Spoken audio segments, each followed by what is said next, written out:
ప్రముఖ సినీ గేయ రచయిత వడ్డేపల్లి కృష్ణ అనారోగ్యంతో బాధపడుతూ హైదరాబాద్లోని నిమ్స్ ఆసుపత్రిలో చికిత్స పొందుతూ శుక్రవారం తెల్లవారుజామున తుది శ్వాస విడిచారు. ఆయన మరణం తెలుగు సాహిత్య ప్రపంచానికి, సినీ పరిశ్రమకు ఒక పెద్ద లోటు. వడ్డేపల్లి కృష్ణ కవి, సినీ గేయ రచయిత, అలాగే లలిత గీతాల రచయితగా ప్రసిద్ధి పొందారు.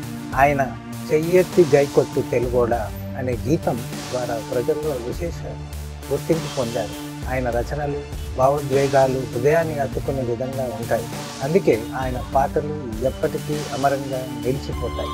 ఆయన మరణ వార్త తెలిసిన వెంటనే సాహిత్య, సినీ, కళా రంగాలకు చెందిన అనేక మంది ప్రముఖులు, అభిమానులు ఆయనకు నివాళులు అర్పించారు. రాష్ట్ర వ్యాప్తంగా ఉన్న కవులు, రచయితలు, కళాకారులు సంతాపం ప్రకటిస్తూ ఆయన చరిత్రలో ఎప్పటికీ గుర్తుండిపోయే రచయిత అని కొనియాడారు. వడ్డేపల్లి కృష్ణ రాజన్న సిరిసిల్ల జిల్లా సిరిసిల్ల పట్టణంలో ఒక నిరుపేద చేనేత కుటుంబంలో జన్మించారు. ఆయన ప్రతిభ, కృషి ద్వారా ఉన్నత స్థాయికి ఎదిగారు.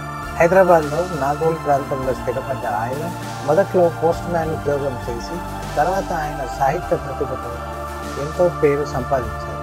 ఆయన రచించిన పాటలు మన హృదయాలను తాకేలా ఉంటాయి. పిల్ల జమీందార్ చిత్రంలోని నీ చూపుల్లోన విరగాజి వాన వంటి పాటలు, భైరవద్వీపం చిత్రంలోని అంబా శాంభవి లాంటి ఆణిముత్యాలు ఆయన కవితా నైపుణ్యానికి నిదర్శనాలు.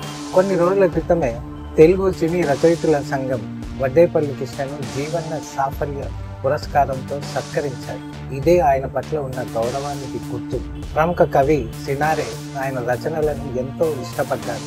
ఆయన తన పరిశీలనలతో 10,000 లలిత గీతాలను అధ్యయనం చేసి PhD కూడా పూర్తి చేశారు.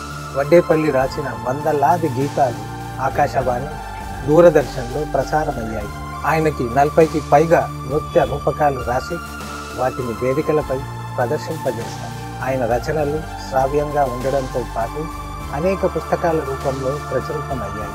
వడ్డేపల్లి కృష్ణ తెలంగాణ ఉద్యమంలో కూడా కీలక పాత్ర పోషించారు. తెలంగాణ రాష్ట్రం ఏర్పడిన తర్వాత ఆయన రచించిన జయ జయ హో తెలంగాణ నృత్య రూపకం అన్నిటికన్నా ప్రసిద్ధి చెందింది.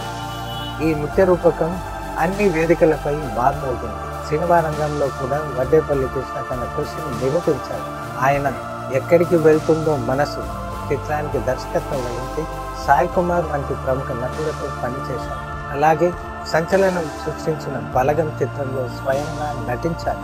అనేక పురస్కారాలు అందుకున్న వడ్డేపల్లి కృష్ణ ఆట, తానా వంటి అంతర్జాతీయ వేదికల్లో ప్రతి ఏటా పాల్గొని సాహిత్య చర్చల్లో తనదైన ముద్ర వేశారు. ఆయన దర్శకత్వం వహించి నిర్మించిన ఓ భాగ్యం లఘు చిత్రం అంతర్జాతీయ స్థాయిలో పలు పురస్కారాలను గెలుచుకుంది. అలాగే బతుకమ్మ, రామప్ప రమణీయం వంటి అనేక లఘు చిత్రాలకు నంది పురస్కారాలు కూడా వచ్చాయి. వడ్డేపల్లి కృష్ణ రచనలకు ఎన్నడూ ముగింపు ఉండదు. ఆయన సృష్టించిన సాహిత్యం ఎప్పటికీ జ్ఞాపకాల్లో నిలిచిపోతుంది.